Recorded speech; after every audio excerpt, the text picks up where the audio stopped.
এই দোয়াটা পড়ার দরকার আছে না নাই?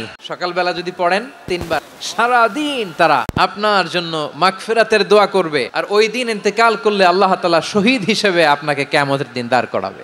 আবার সন্ধ্যাবেলায় যদি পড়েন, সারা রাতের জন্য মাগফিরাতের দোয়া করবে। ওই রাতে মারা গেলে শাহাদাতের মৃত্যু নসিব হয়ে যাবে।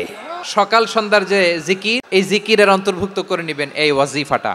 আউযু বিল্লাহি মিনাশ শাইতানির রাজীম।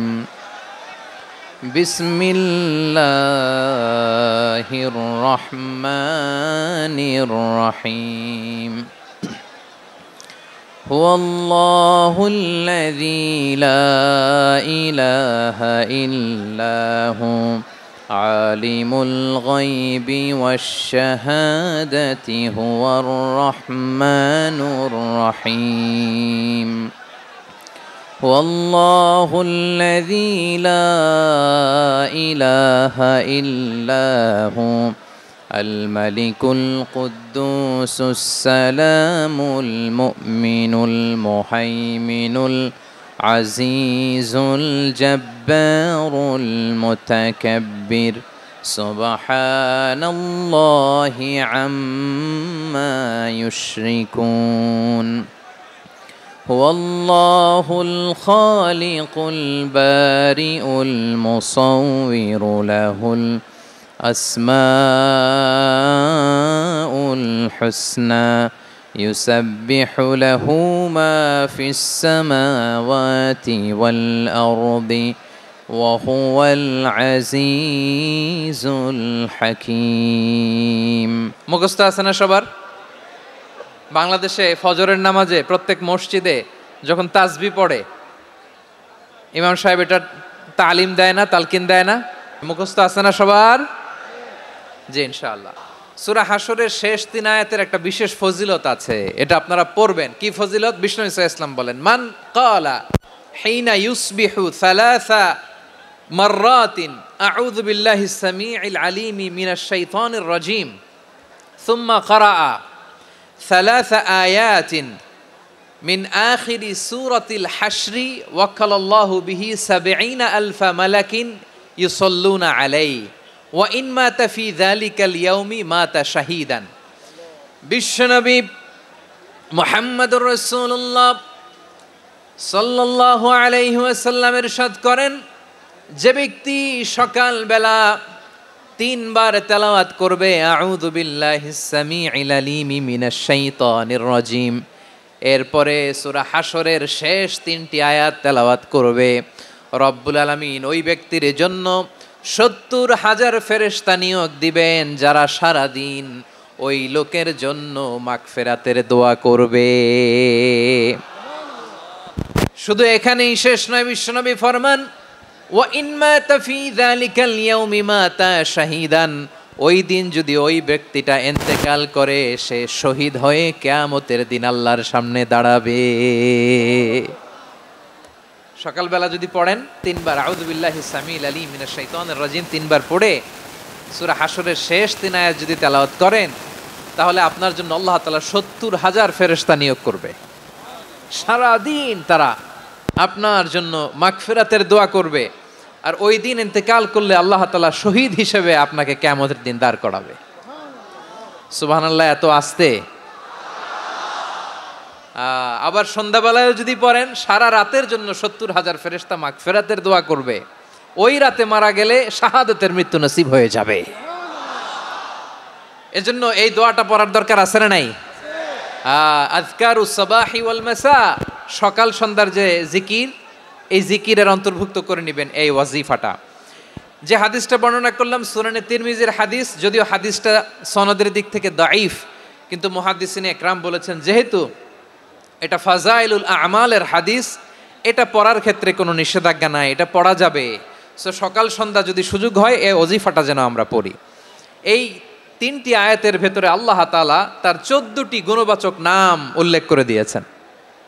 কয়টি? আওয়াজ করে বলেন তো, যারা শুনতে পেয়েছেন বলেন।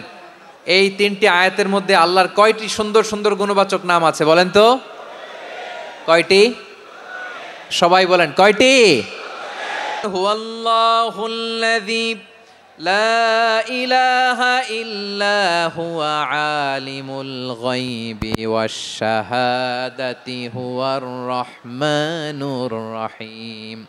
আল্লাহ বলেন হুয়াল্লাহ, তিনি হলেন আল্লাহ, আল্লাযী লা ইলাহা ইল্লাহু, তিনি ছাড়া কোনো ইলাহ নাই। আছে নাকি? আওয়াজ করে বলেন তো দেখি আমাদের ইলাহ কয়জন? আরো জোরে বলেন। একজন হইলে ভালো না বেশি হইলে ভালো? ওয়া ইলাহুকুম ইলাহু ওয়াহিদুন লা ইলাহা ইল্লা হুয়ার রহমানুর রহিম। আল্লাহ বলেন তোমাদের ইলাহ হলো একজন, তিনি ছাড়া কোনো ইলাহ নেই, তিনি দয়াময়, তিনি মেহেরবান। ইলাহ যদি একজন না হয়ে দুইজন হতো, ঝামেলা আছে না নাই? লাউ কানা ফীহিমা আলিহাতুন ইল্লাল্লাহু লাফাসাদাতা, আকাশ এবং জমিনের মধ্যে ইলাহ একজন না হয়ে যদি মাত্র দুইজন হতো, আকাশ জমিন ভেঙে খান খান হয়ে যেত। ঠিক কিনা বলেন? দুইজন ইলাহ হইলে খান খান হয়ে যেত।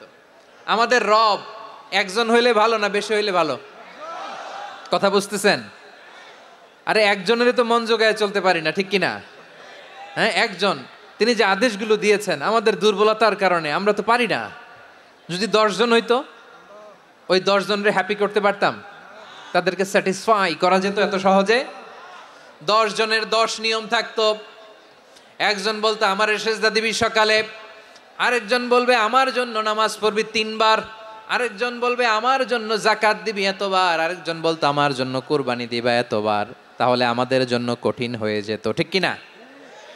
যদি ইলাহ একজন না হয়ে একাধিক হতো, একজন বলতো না আমি মহাবিশ্ব এভাবে চালাবো, আরেকজন বলতো না আমার মন চায় এভাবে, আমি এভাবে চালাবো, একজন বলতো সূর্য আমি পূর্ব দিকে উঠাবো, আরেকজন বলতো না আমি দক্ষিণ দিকে উঠাবো, আরেকজন বলবে না আমি উত্তর দিকে উঠাবো। এরকম আছে না নাই? ঝামেলা লেগে যেত। এজন্য বেশি রব হইলে আমাদের জন্য ঝামেলা, খোদা বেশি হইলে আমাদের লস। একজন হওয়াতে আমরা বেঁচে গেছি। আওয়াজ করে না, কথা বলে না। রব খোদা একজন হওয়াতে আমাদের সুবিধা হয়েছে না? এজন্য আল্লাহ বলেন লা ইলাহা ইল্লাহু, তিনি ছাড়া তোমাদের কোনো ইলাহ নাই, তিনি একজন। লা ইলাহা ইল্লাহু আলিমুল গায়বি ওয়াশ শাহাদা, তিনি প্রকাশ্যেরও মালিক অপ্রকাশ্যেরও মালিক। তিনি যেটা ওপেন এটাও জানেন, যেটা গোপন সিক্রেট ওইটাও জানেন। আলিমুল গায়বি ওয়াশ শাহাদা, তিনি গায়েবের মালিক, গায়েবের জ্ঞানী, যেটা দেখা যায় না, অদৃশ্য, জানা নাই, এটাও তিনি জানেন। এগুলো জানতে তার কোনো মাধ্যমের প্রয়োজন হয় না। অতীতে কি হয়েছে, বর্তমানে কি চলছে, ভবিষ্যতে কি হবে, সব তার জ্ঞানের ভেতরে আছে না নাই? এজন্য আল্লাহ বললেন আলিমুল গায়বি ওয়াশ শাহাদা, তিনি গায়েবের জ্ঞান রাখেন, তিনি দৃশ্য জগতের জ্ঞান রাখেন, তিনি প্রকাশ্য জগতের জ্ঞান রাখেন, তিনি গোপন জগতের জ্ঞান রাখেন। তার কাছে কোনো কিছু গোপন নাই, ঠিক কিনা বলেন? হুয়ার রহমানুর রহিম, তিনি হলেন দয়াময়, তিনি হলেন মেহেরবান। এই যে শুরু হলো 14 নামের প্রথম দুইটা, আর রহমান আর রহিম।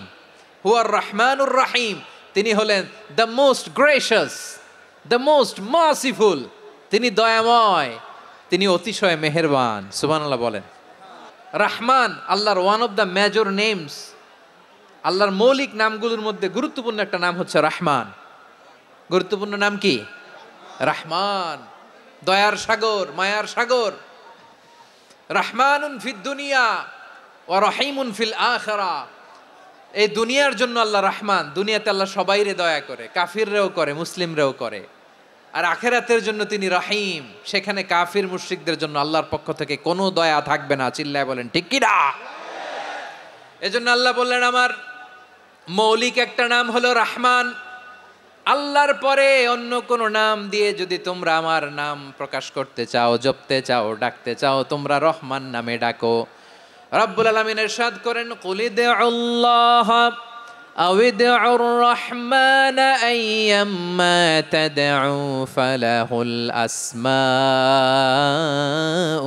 হুসনা, আমাকে আল্লাহ নামে ডাকো কিংবা আমি আল্লাহকে রহমান নামে ডাকো, যে নামেই ডাকো না কেন আমার আছে অনেকগুলো সুন্দর সুন্দর নাম।